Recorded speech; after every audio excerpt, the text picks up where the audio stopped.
एक शादी में हुआ मामूली विवाद और गोरखपुर का एक साधारण युवक देखते ही देखते उत्तर प्रदेश के अपराध इतिहास का सबसे खौफनाक नाम बन गया। उसने न राजनीति देखी, न पुलिस का डर माना, न पुराने बाहुबलियों की बादशाहत को स्वीकार किया। जिस ठेके पर उसकी नजर पड़ती वहां कोई बोली लगाने की हिम्मत नहीं करता। जिस व्यापारी के फोन पर उसकी आवाज आती उसकी रातों की नींद उड़ जाती। जिस नेता के खिलाफ उसने इरादा बना लिया कि उसकी सुरक्षा भी उसे नहीं बचा पाती। हत्या, रंगदारी, अपहरण, उत्तर प्रदेश से लेकर बिहार तक उसने ऐसा आतंक फैलाया कि सरकार को पहली बार Uttar Pradesh police special task force यानी एसटीएफ का गठन करना पड़ा। और कहा जाता है कि उसके बढ़ते दुस्साहस ने उसे उस मुकाम तक पहुंचा दिया जहां पर आरोप लगा कि उसने उत्तर प्रदेश के मुख्यमंत्री की हत्या की सुपारी तक ले ली। लेकिन सवाल यह है कि आखिर गोरखपुर का यह साधारण छात्र जो कभी गोरखपुर विश्वविद्यालय में पढ़ता था, अपराध की दुनिया का सबसे खतरनाक चेहरा कैसे बन गया? कौन सी घटना ने उसकी जिंदगी की दिशा बदल दी? कैसे उसने कुछ ही वर्षों में पूर्वांचल के अपराध जगत का शक्ति संतुलन बदल दिया? और क्यों उसे खत्म करने के लिए पुलिस को अपनी सबसे विशेष इकाई बनानी पड़ी? ये कहानी एक खौफ, सत्ता, अपराध और कानून के उस दौर की जब एक नाम सुनकर मंत्री, माफिया और पुलिस तीनों की धड़कनें तेज हो जाती थी। ये कहानी है पूर्वांचल के श्री प्रकाश शुक्ला की। नमस्कार, आपका स्वागत है दी लोकसभा में। मैं हूं आपके साथ सुनीता।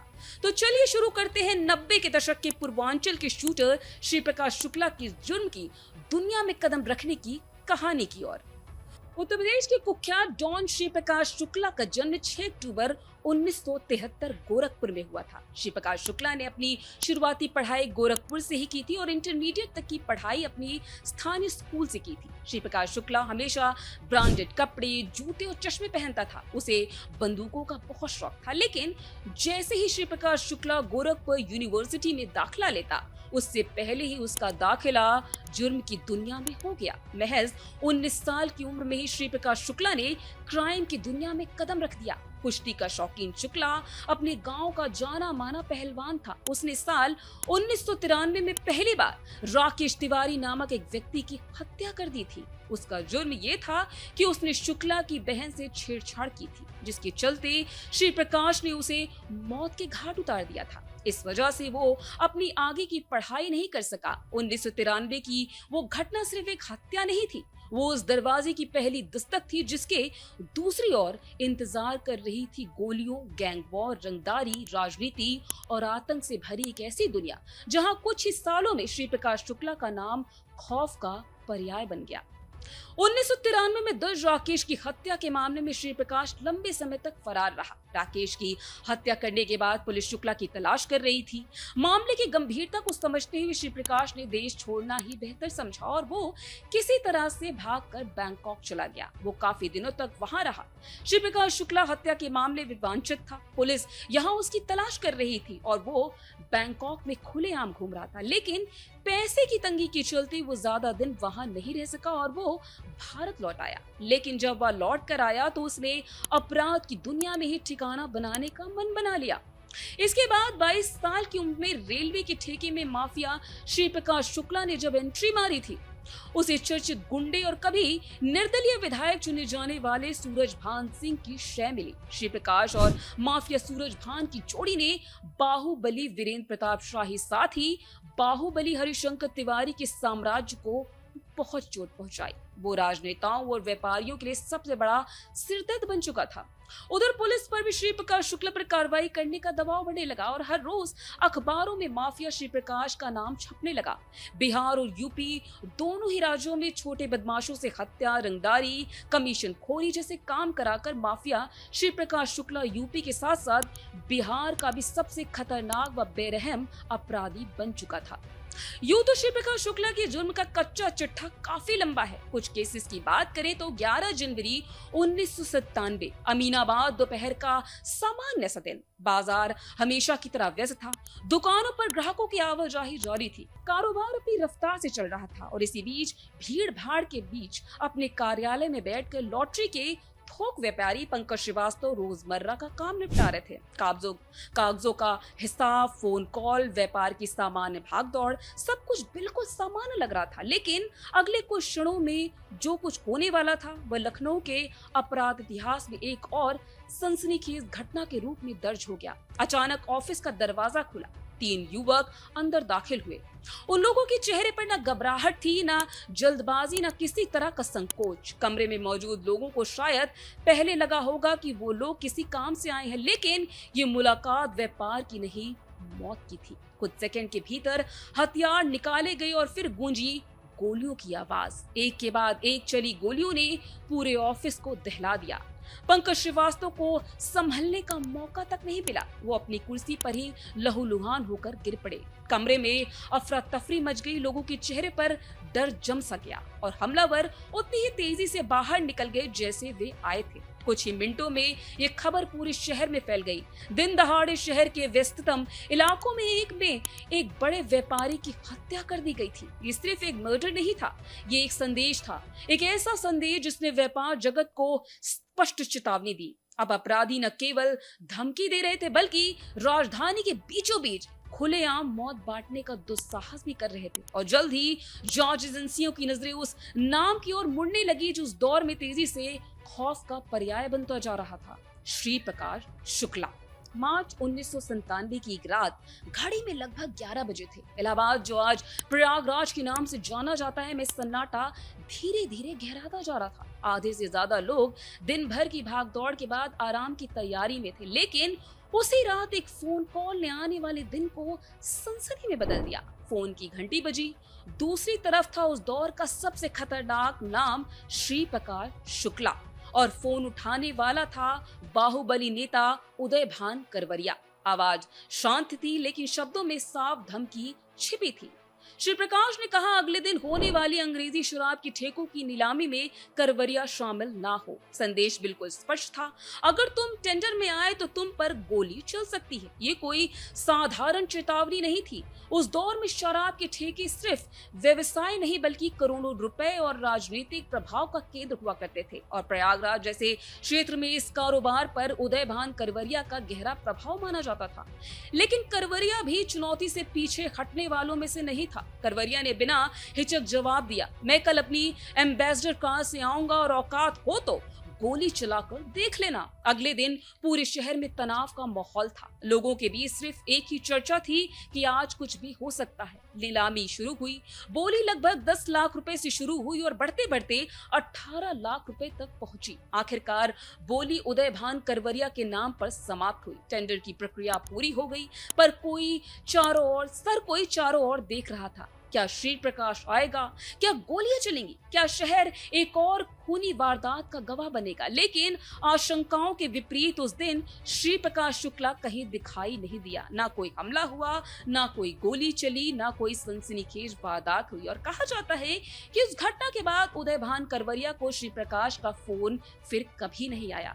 ये वाकया आज भी अपराध और राजनीति की इस दौर की सबसे चर्चित घटनाओं में गिना जाता है। 12 मई 1997 लखनऊ, राजधानी की चकाचौंध के पीछे उस दौर में एक ऐसा साया तेजी से फैल रहा था जो व्यापारियों और बिल्डरों की नींद उड़ा चुका था। उस दिन शहर के चर्चित बिल्डर मूलचंद अरोड़ा अचानक गायब हो गए।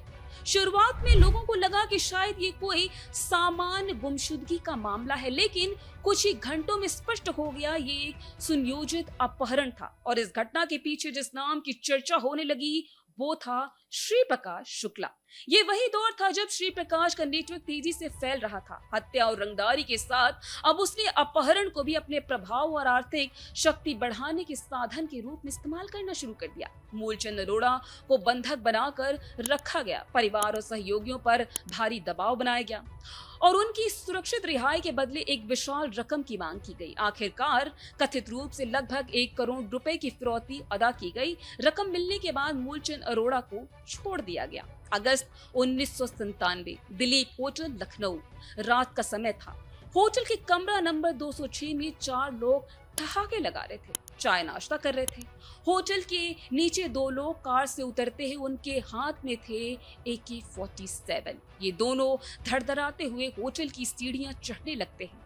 एक शख्स कमरे के दरवाजे पर लात मारता है और दरवाजा खुलते ही अंधाधुंध गोलियां चलाना शुरू कर देता है।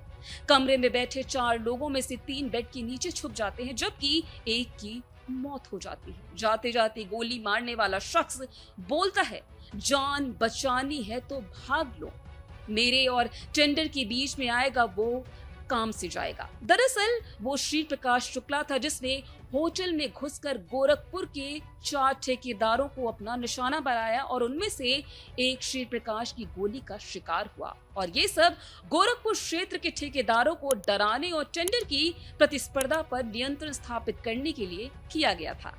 अक्टूबर 1997 गोखले मार्ग। सुबह सड़क पर हल्की चहल पहल थी। शहर धीरे धीरे जाग रहा था। जाने माने दवा व्यापारी के रस्तोगी रोज की तरह मॉर्निंग वॉक के लिए घर से निकले।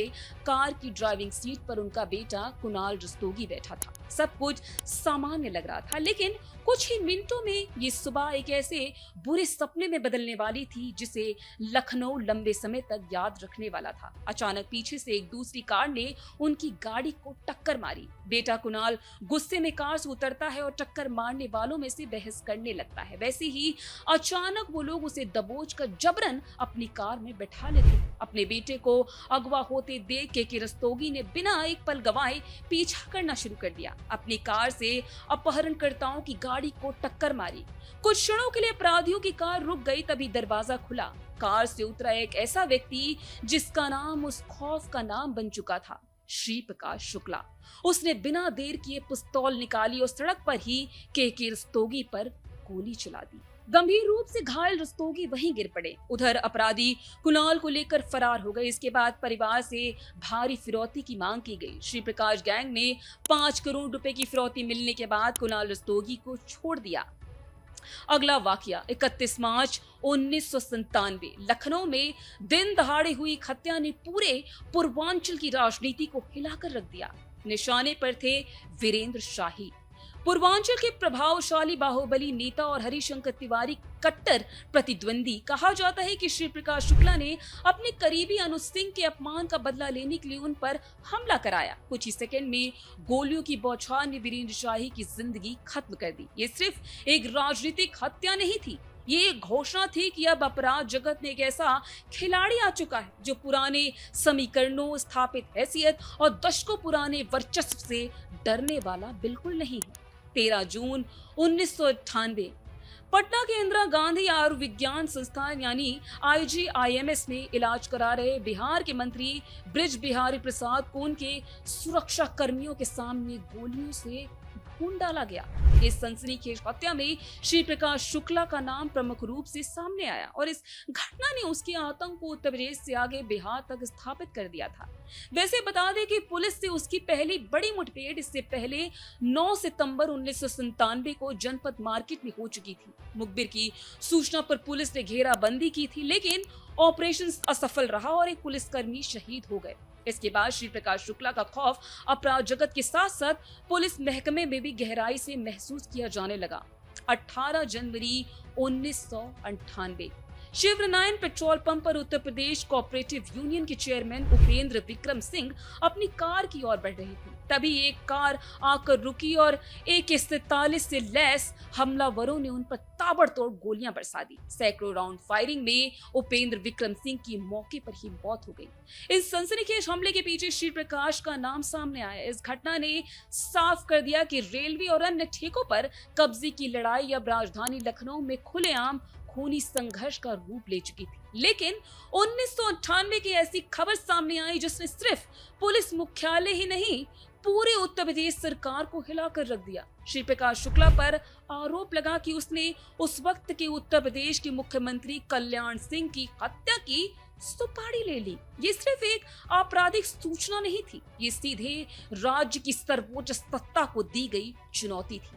अब मामला किसी व्यापारी, ठेकेदार या विधायक की हत्या तक सीमित नहीं था। अब निशाने पर थे उत्तर प्रदेश के मुख्यमंत्री। जैसे ही ये सूचना मुख्यमंत्री तक पहुंची, लखनऊ के सत्ता के गलियारों में सनसनी फैल गई। पुलिस मुख्यालयों में लगातार बैठकें होने लगी। वरिष्ठ अधिकारियों के सामने बस एक सवाल था, अगर ये आदमी मुख्यमंत्री तक पहुंचने की सोच सकता है तो फिर राज्य में सुरक्षित कौन रह गया। कल्याण सिंह स्थिति की गंभीरता को तुरंत समझ लिए। उन्होंने स्पष्ट संदेश दिया कि श्री प्रकाश शुक्ला को हर हाल में पकड़ा जाए, जिंदा या मुर्दा। यहीं से शुरू हुआ उत्तर प्रदेश पुलिस के इतिहास का एक निर्णायक अध्याय। 4 मई 1998 को तत्कालीन एडीजी अजय राज शर्मा के नेतृत्व में Uttar Pradesh police special task force यानी एसटीएफ का गठन किया गया। ये कोई साधारण पुलिस इकाई नहीं थी। राज्य भर से चुने गए लगभग 50 सबसे सक्षम, प्रशिक्षित और साहसी पुलिसकर्मियों को एक विशेष मिशन के लिए एकत्र किया गया। उन्हें सिर्फ एक लक्ष्य दिया गया, श्री प्रकाश शुक्ला को ढूंढो और उसे कानून के सामने लाओ, चाहे जिंदा या मुर्दा। ये उत्तर प्रदेश में संगठित अपराध के खिलाफ एक नई रणनीति की शुरुआत थी। एक तरफ था वो अपराधी जो लगातार शहर बदलता था, मोबाइल नंबर बदलता था और हर बार पुलिस को चकमा दे देता था। दूसरी तरफ थी नई बनी एसटीएफ, जिसके लिए सिर्फ ये कॉपरेशन नहीं बल्कि अपनी क्षमता साबित करने की पहली और सबसे बड़ी परीक्षा थी। पूरे उत्तर प्रदेश की निगाहें अब इस टकराव पर टिक चुकी थी। एक तरफ सत्ता की पूरी ताकत, दूसरी तरफ आतंक का सबसे बड़ा नाम, और इतिहास गवाह है जब राज ने तय कर लिया कि अब ये खेल खत्म होगा तो श्री प्रकाश शुक्ला की उल्टी गिनती शुरू हो चुकी थी। सबसे बड़ी चिंता की बात यह थी कि Uttar Pradesh special task force STF जिस आदमी को पूरे राज्य के लिए सबसे बड़ा खतरा मान रही थी, उसकी एक भी तस्वीर तक पुलिस के पास मौजूद नहीं थी। सोचिए एक ऐसा अपराधी जिसने उत्तर प्रदेश और बिहार में दहशत फैला रखा था, जिसके पास AK-47 जैसे आधुनिक हथियार थे, जिसका नाम सुनकर व्यापारी, नेता और पुलिस अधिकारी तक सतर्क हो जाते और उसकी तलाश पुलिस कर रही थी, और उसके पास उसकी कोई तस्वीर नहीं थी, कोई चेहरा नहीं था। ये मानो अंधेरे में किसी साए का पीछा करने जैसा था। लेकिन एसटीएफ हार मानने वालों में से तो नहीं थी। नई बनी इस विशेष इकाई ने अपने सबसे काबिल अधिकारियों को अलग अलग टीमों में बांट दिया। हर टीम को एक ही आदेश मिला, जहां भी जाना पड़ जाए जाओ, जिससे भी पूछताछ करनी पड़े करो, लेकिन श्री प्रकाश शुक्ला को ढूंढ कर लाओ। इसके बाद शुरू हुई एक लंबी और थका देने वाली तलाश। लखनऊ, गाजियाबाद, बिहार, कोलकाता, जयपुर, देश के कई शहरों में लगातार छापेमारी की गई। दिन रात खुफिया सूचनाएं जुटाई गई, सैकड़ों लोगों से पूछताछ हुई, हर छोटे सुराग को जोड़ा गया। तभी एक खबरी से सूचना मिली कि श्री प्रकाश शुक्ला गांव में एक शादी में आया हुआ है। वहां एक फोटो ली जाती है जिसमें से सिर्फ उसकी तस्वीर को बाकियों की तस्वीर से अलग किया जाता है, लेकिन वो तस्वीर थी ब्लैक एंड व्हाइट। अब उस समय पूरे गांव में एक ही फोटोग्राफर था जो कलर फोटो निकलवाता था। उसकी मदद से शुक्ला की कलर फोटो निकलवाई गई। आलम यह था कि उसकी दहशत इतनी थी कि किसी का नाम अगर आया कि उसने इस तस्वीर को पुलिस तक पहुंचाने में मदद की तो शुक्ला उसे भी जान से मार सकता था। इसलिए उत्तर प्रदेश पुलिस ने इतनी मशक्कत की। एसटीएफ को आखिरकार श्री प्रकाश शुक्ला की तस्वीर मिल ही गई। ये सिर्फ एक फोटो नहीं थी, ये उस चेहरे का पहला स्पष्ट प्रमाण था जिसने पूरे सिस्टम को चुनौती दे रखी। अब तो पुलिस एक नाम के पीछा कर रही थी, अब उसके सामने चेहरा भी था। जैसे ही वो तस्वीर अधिकारियों के हाथ में पहुंची, ऑपरेशन ने नई गति पकड़ ली। पोस्टर बने, खुफिया टीमें सक्रिय हुई और अधिकारियों के मन में एक ही भावना थी, अब ये आदमी बचकर ज्यादा दिन नहीं निकल पाएगा। दिन रात की मेहनत, अनगिनत छापे और लगातार बढ़ता दबाव। एक और पुलिस थी जो पसीना बहा रही थी, दूसरी ओर श्री प्रकाश था जो हर नए अपराध के साथ और ज्यादा खून बहा रहा था। अब ये सिर्फ तलाश नहीं रह गई थी,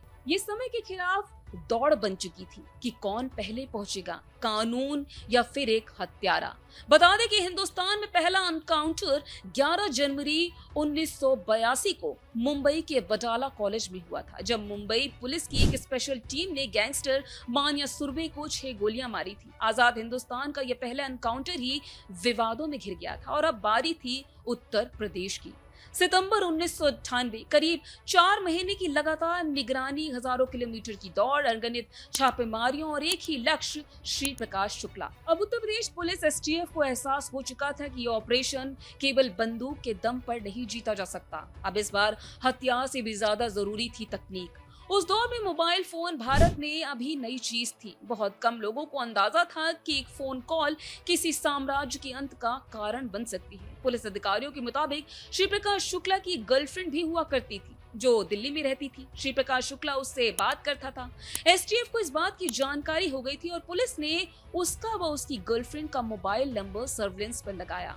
इस बात की जानकारी श्री प्रकाश शुक्ला को मिल गई थी, लेकिन फिर भी इश्क में पड़ा गैंगस्टर खतरे को भूलकर अपनी प्रेमिका से बात करने के चक्कर में पीसीओ पर घंटों गुजारता था। यूपी पुलिस ने पहली बार मोबाइल सीडीआर यानी कॉल डिटेल रिकॉर्ड का इस्तेमाल कर श्री प्रकाश शुक्ला के सिम कार्ड की डिटेल्स निकाली। लंबे वक्त से श्री प्रकाश एक ही सिम का इस्तेमाल कर रहा था। एक वक्त था जब शातिर गैंगस्टर श्री प्रकाश 14 से 15 सिम इस्तेमाल करता था, वहीं आज महज एक सिम पर सिमट कर रह गया था। उधर एसटीएफ ने फोन से जानकारी निकालकर एक मास्टर प्लान तैयार कर लिया था। श्री प्रकाश शुक्ला अपनी कार में अनुज सिंह, सुधीर त्रिपाठी और भारत नेपाली के साथ गाजियाबाद की ओर बढ़ रहा था। श्री प्रकाश को जरा भी अंदाजा नहीं था कि जिस रास्ते पर वो आगे बढ़ रहा है वो उसकी जिंदगी की अंतिम यात्रा साबित होने वाली है। जैसे ही उसकी कार एक सुनसान इलाके में पहुंचती है, एसटीएफ ने बिजली की तेजी से कार्रवाई की। पुलिस की एक गाड़ी ने आगे निकलकर शुक्ला की गाड़ी का रास्ता रोक लिया। बाकी टीमें चारों ओर फैल गई। कुछ सेकंड के लिए समय जैसे ठहर सा गया। पुलिस अधिकारियों ने पुकारा, सरेंडर करो, लेकिन जिसने वर्षों तक चुनौती के सहारे अपना साम्राज्य बनाया था, वो इतनी आसानी से हथियार डालने वाला नहीं था। कहा जाता है श्री प्रकाश ने तुरंत फायरिंग शुरू कर दी और फिर शुरू हुई गोलियों की वो गूंज जिसने उत्तर प्रदेश के अपराध इतिहास का एक बड़ा अध्याय समाप्त कर दिया। एसटीएफ ने जवाबी कार्रवाई की। कुछ मिनटों में वो इंसान जिसके नाम से उत्तर प्रदेश और बिहार तक खौफ फैलता था, जमीन पर बेजान पड़ा था। श्री प्रकाश शुक्ला मारा जा चुका था। इसके साथ ही हत्या, रंगदारी, अपहरण और राजनीतिक सनसनी से भरी एक लंबे खूनी दौर का अंत हो गया। बेरहम और कुख्यात माफिया श्री प्रकाश शुक्ला ने सिर्फ 25 साल की उम्र में क्राइम की दुनिया में बादशाहत हासिल कर ली थी। उसने करीब 20 से अधिक मर्डर किए थे, सीएम की सुपारी ली और उसकी वजह से एसटीएफ का गठन हुआ। 90 के दशक का सबसे चर्चित बदमाश होने की वजह से उसके जीवन की कहानी को फिल्मी पर्दे पर भी उतारा जा चुका था, लेकिन कहा जाता है कि कोई भी उसकी कहानी को पूरा नहीं कर पाया। हर बार श्री प्रकाश शुक्ला की कहानी कई खुलासों से अछूती रह जाती है। यही वजह है कि हर बार जब उसकी कहानी कही जाती है तो लगता है कुछ न कुछ अब भी अनकहा रह गया। कुछ सवाल आज भी हवा में तैरते हैं। क्या उसका आतंक वास्तव में उतना ही दूर तक फैला हुआ था जितना बताया जाता है? जितने प्रभावशाली लोग उससे जुड़े थे और किन सच्चाइयों ने इतिहास के पन्नों में जगह नहीं बनाई? शायद इसी अधूरेपन ने श्री प्रकाश शुक्ला को केवल एक अपराधी नहीं बल्कि भारतीय अपराध इतिहास की सबसे रहस्यमय और चर्चित कहानियों में से एक बना दिया। अगर आपको ये कहानी दिलचस्प लगी हो तो वीडियो को लाइक करिए, चैनल को सब्सक्राइब करें और कमेंट में बताइए अगली बार आप किस बाहुबली या ऐतिहासिक शख्सियत की कहानी सुनना चाहते हैं। इसके लिए देखते रहिए लोकसभा।